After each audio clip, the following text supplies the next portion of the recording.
guys have, continued the great start to the year. I mean, how cool has it been? It's kind of been a carryover where it seems like you're getting contributions from just about everybody on the roster. Yeah, I mean, just watching the team grow, it's been very inspiring.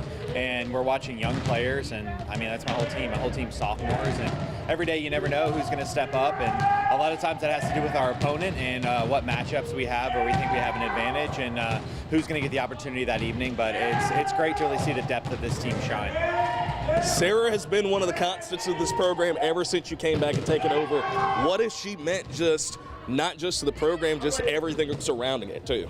Yeah, Sarah really has helped build the foundation, and this started, again, we've been building for this year for 2 years, and just the defensive presence and the consistent ball control on that first contact. I mean, it really is great to have somebody that's stable in the back row that can really lead to more front row attempts and more front row kills. And just speaking of things offensively, where do you feel like this group has improved on that end, now compared to maybe preseason practice? Yeah, I mean, we've gone through the stats, we've kind of looked everything over, and I mean, it's really hard to pick one area and say this is where our strength is or this is what we've improved on the most. And it's really been a whole lot of complementary volleyball, and I think that digs and excellent passing and excellent first touch is leading towards kills and really putting the opponent in a bad position. But I think you kind of mentioned it earlier, a lot of our balance is something that was unexpected, and I knew that like Caitlin Whitlock and I think Grace was going to be a huge part of this offense, but then to have other people in other positions really step up has been a welcome surprise. What are just some of the other things y'all are trying to focus on now as non-conference wraps up and you get really, really closer to conference play? It's all consistency for the next week and a half, and this is going to be a huge challenge, like going into Western Kentucky and playing a perennially top 25 team. This is going to be a huge challenge for us, and then can we play consistent? Can we play at that level that we do in practice every single day? So I'm excited for this challenge and ready to kind of get to conference play. Where do you feel like this group has improved on the most compared to the start of preseason? Okay, I think our offense has been really getting it going for us.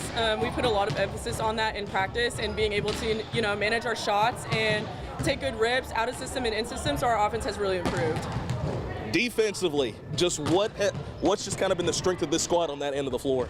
I think our mindset on defense is nothing hits the floor, and everything you can touch, you got to go for. So that's really been our strength this year, is being able to play really good defense around our block. Our block's been doing a really good job setting up a good edge for us defenders to play behind. So they've done a great job, which leads to great digs by the people behind them.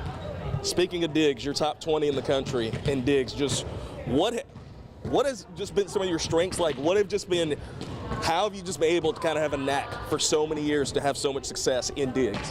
I think my blockers have done a great job this year, being able to have good, strong hands, and I'm able to read around them. And the coaching staff has given us great scouting reports, so I'm able to use that to be able to play really good defense. And every ball is mine. If I think like that, then I'm going to get my digs. So that's how I play. You've kind of been here from kind of the beginning of the turnaround of this program. What has it just been like the last, couple years? Like, you guys have just made so many steps and so many strides. One of the reasons why I followed Brian here was to be able to make a difference in a program that I believed in, and that's something that we've been proving ourselves for the past 3 years since I've been here. So that's something that I hope we can continue down this stretch of conference and hopefully postseason.